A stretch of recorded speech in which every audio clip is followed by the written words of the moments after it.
Bom dia, pessoal. Vamos de BTC na manhã dessa quarta-feira, 30 de outubro. Agora na Espanha, 9 horas e 44 minutos. No Brasil, 5 e 44 da manhã. Gente, aqui no gráfico de Renko, que é um gráfico atemporal, que não tem nenhum compromisso com o transcurso do tempo, mas tão somente com a variação do preço. Cada quadradinho desse, cada box desse pode demorar 1 segundo para ser desenhado ou 50 anos. Basta que haja ou não a variação do preço.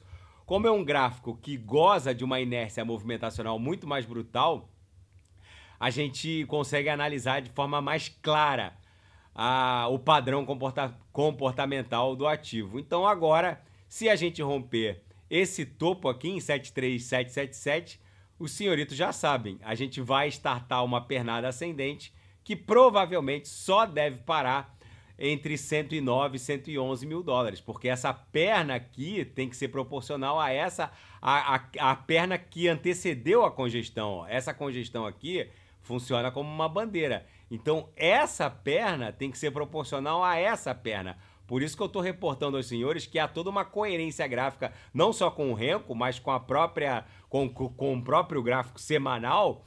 Essa perna aqui, ó, a de número 3, ela tem que guardar a proporcionalidade dimensional com a perna que lhe antecedeu. Então não é por falta de aviso que eu estou reportando que a BTC só vai descansar lá no patamar de 109, 111 mil dólares se ela romper 73777. Por isso eu insisto, quem não sabe o que comprar é só clicar no link abaixo, Gemas Altcoin Alert. Eu vou voltar a reportar o que eu falei ontem no vídeo do fim de tarde. O saldo de Bitcoin nas exchanges, nas Cefaz, nas exchanges centralizadas, está se encaminhando para a mínima de todos os tempos. Nesse momento, há menos de 15 mil Bitcoins nas exchanges centralizadas. Se perder mais 1.800, 1.500 BTCs, 1.800, a mínima histórica é 13 mil e pouquinho. Aí, meus amigos, é muito provável que aquele colapso na oferta ocorra, levando aquela atração parabólica e vai levar a BTC para os 6 dígitos. Eu insisto com os senhores que a demanda institucional por ETF de BTC no mercado à vista bateu um recorde. Eu já vou falar dos fatos.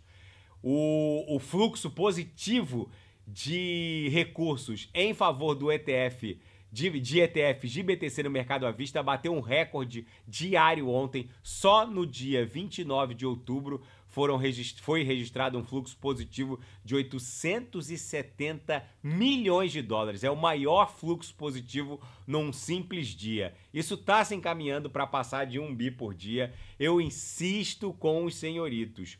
O que vem por aí não tem precedentes nos ciclos anteriores. O que vem por aí é uma tsunami de liquidez em favor do mundo cripto. Nos ciclos anteriores não havia ETF de BTC no mercado à vista. Não havia esse duto legal para o aporte da grana institucional. Não havia ETF de ETH no mercado à vista. Não havia flexibilização macroeconômica americana, da zona do euro chinesa, conjugadas, combinadas e de forma concomitante. Não havia essa insanidade de embrulho de divisas fiat soberanas, como é o caso da expansão das stablecoins, que ultrapassaram $500 bilhão.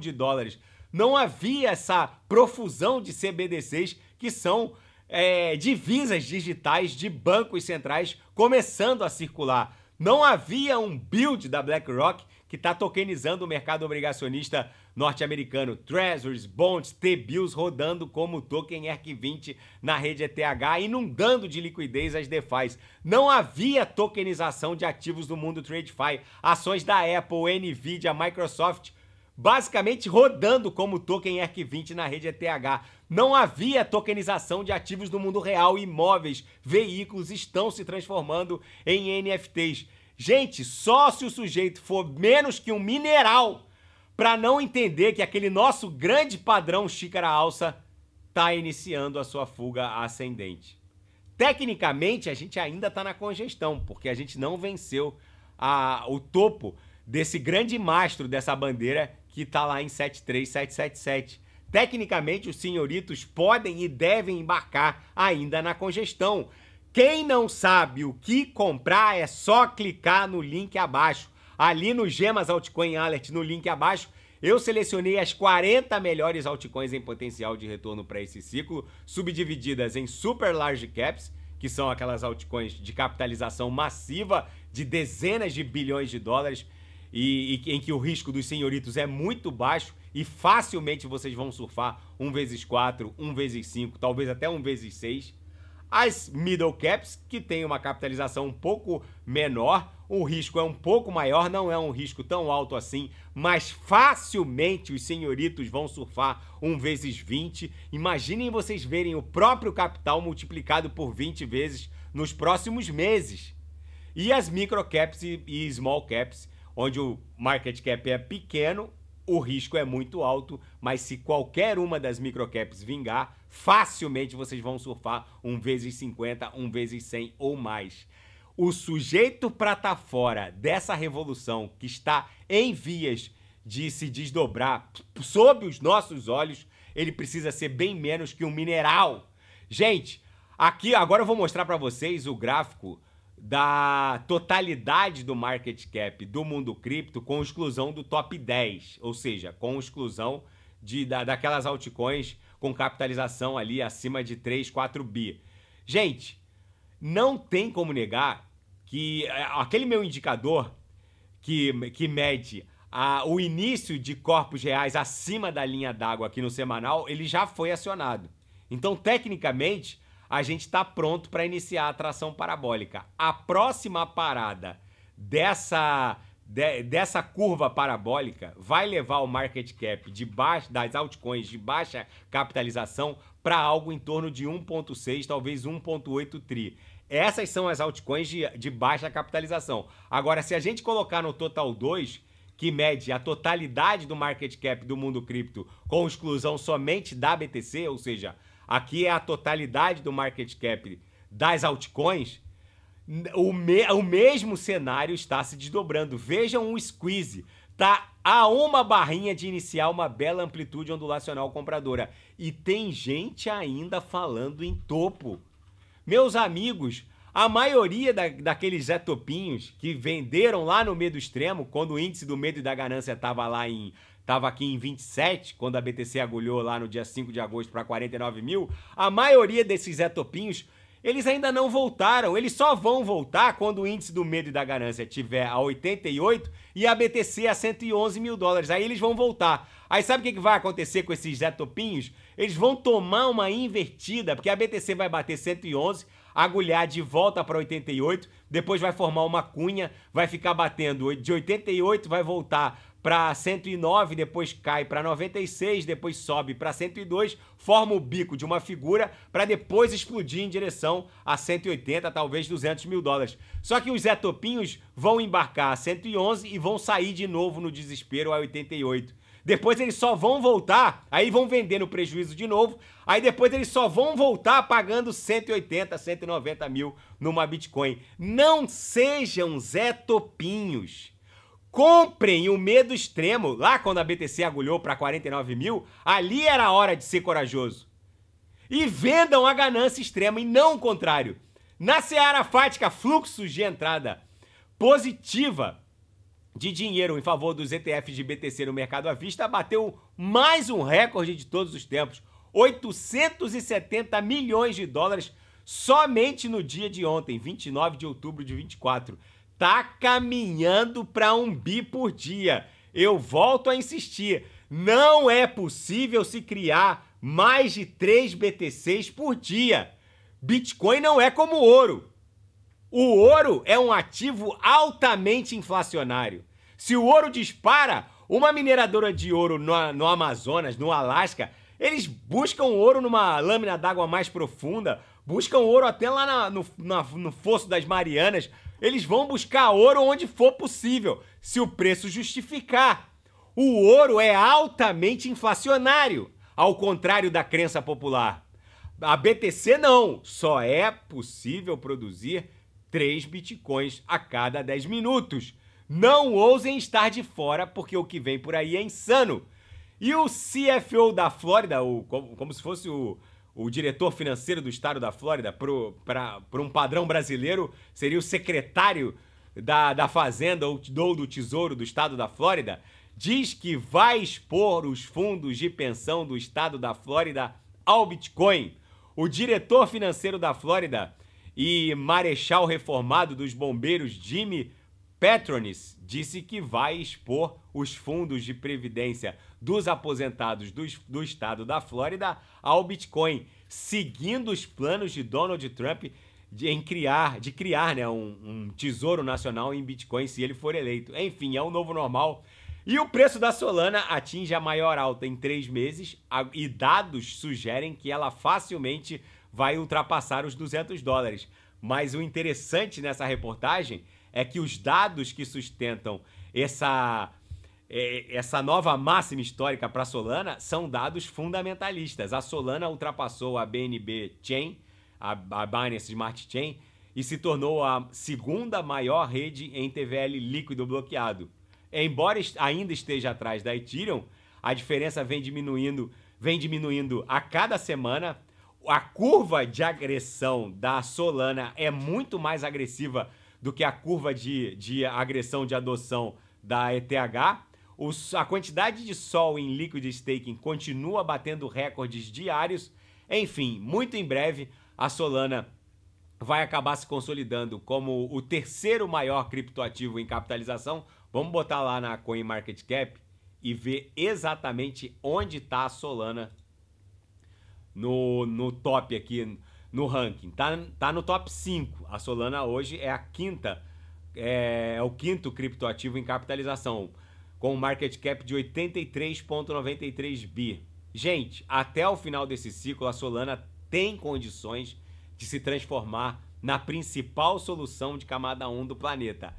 Ah, Renato, ela vai flipar o market cap da Ethereum? Não sei. A Ethereum vale 0,3 tri, ou 321 bilhões. Pode flipar. Tem gente que acha que isso não é provável, mas pode flipar. A Ethereum tem uma vantagem por conta dos roll-ups. Para quem não sabe, os roll-ups consomem gás na camada mãe. As soluções de camada 2 consomem gás de cunhagem dos blocos em massa pelo smart contract controlador na camada 1. Uma rede Arbitrum, ela gasta centenas de milhares de dólares por hora para cunhar as transações do roll-up da camada 2 na camada 1. Mas o fato é que a Ethereum ela cresce via camadas de número 2. A Solana ela cresce dentro dela mesma, que é uma solução de camada 1 de alta escalabilidade. A Ethereum solucionou essa escalabilidade, o problema da escalabilidade, com as soluções de camada 2. Mas a curva de adoção da Solana é tão agressiva que ela pode eventualmente sim flipar a ETH até o final desse ciclo. Vamos acompanhar. Na seara geopolítica e finanças internacionais, executivos de Wall Street reunidos na Arábia Saudita pro evento que aconteceu essa semana na Arábia Saudita. Todos basicamente concordam que o Donald Trump será o vencedor dessa corrida presidencial. Eles têm as informações deles lá, o Wall Street, mas desde Citadel, passando por Blackstone Group, Goldman Sachs, a maioria dos executivos dão conta de que o Donald Trump deve vencer a Kamala Harris. Ninguém vai expor isso nas próprias redes abertamente, mas em conversas com os grandes executivos desses grandes players de Wall Street, a maioria reconhece que o Donald Trump deve vencer a corrida presidencial. Isso para a BTC é muito bom. E os esforços norte-americanos para conter a pressão de Xi Jinping pela supremacia tecnológica parece que estão fracassando. Os Estados Unidos não estão conseguindo deixar de fora os chineses do domínio na venda global de carros elétricos, não conseguem deixar de fora os chineses do domínio da navegação na web. Smartphones mundo afora, em sua maioria, têm origem chinesa, até por conta do preço. As casas estão abastecidas com semicondutores, desde as placas solares, passando pelos demais insumos eletroeletrônicos, não tem como reconhecer que a China, mesmo com todos os percalços impostos pelos americanos, principalmente pelas grandes fabricantes de semicondutores com sede nos Estados Unidos, diga-se, Nvidia, a própria gigante holandesa de semicondutores, a ASML, eles tentam bloquear o acesso dos chineses, mas os chineses também já fabricam semicondutores de até 5 nanômetros, que são capazes, inclusive, de minerar AI também. Ou seja, essa guerra tecnológica, apesar de todo o esforço americano, não está surtindo efeito prático em favor contra a indústria tecnológica chinesa, que segue liderando em diversos setores. E a pergunta que basicamente não quer calar junto à imprensa norte-americana é: onde estaria Ivanka Trump nessa corrida presidencial protagonizada pelo seu pai, o Donald Trump? Não é segredo para ninguém que a Ivanka Trump era uma das figuras mais poderosas no mandato presidencial do seu pai, o Donald Trump. Ela, onde quer que houvesse um chefe de Estado, ela estava recebendo o respectivo chefe de Estado antes mesmo do secretário de Estado, o Mike Pompeo, na época. Ela era uma espécie de super ministra ou super secretária, só que ela, basicamente, depois da enxurrada de investigações e ações criminais contra o seu pai, ela foi desaparecendo do mapa, foi se intocando e, basicamente, a imprensa quer saber: Ivanka Trump terá lugar numa eventual nova gestão do Donald Trump? Segundo palavras dela, ela não mais participará do cenário político de um segundo mandato de Donald Trump. Ela deixa, inclusive, essa questão para o seu marido responder. Ela avisa, ela manda recado sobre o seu futuro político por meio do Jared Kushner, que é o seu marido, e ela reportou que não tem mais interesse em construir uma carreira política. Basicamente, depois de toda essa enxurrada de investigações criminais e ações penais contra o seu pai, a Ivanka Trump saiu de cena e não pretende mais voltar. Nas palavras do próprio marido dela, uma eventual vitória de Kamala Harris ou de Donald Trump não vai alterar a rotina do casal. Enfim, pelo visto, esse segundo mandato não vai contar com a Ivanka. Gente, um eventual segundo mandato.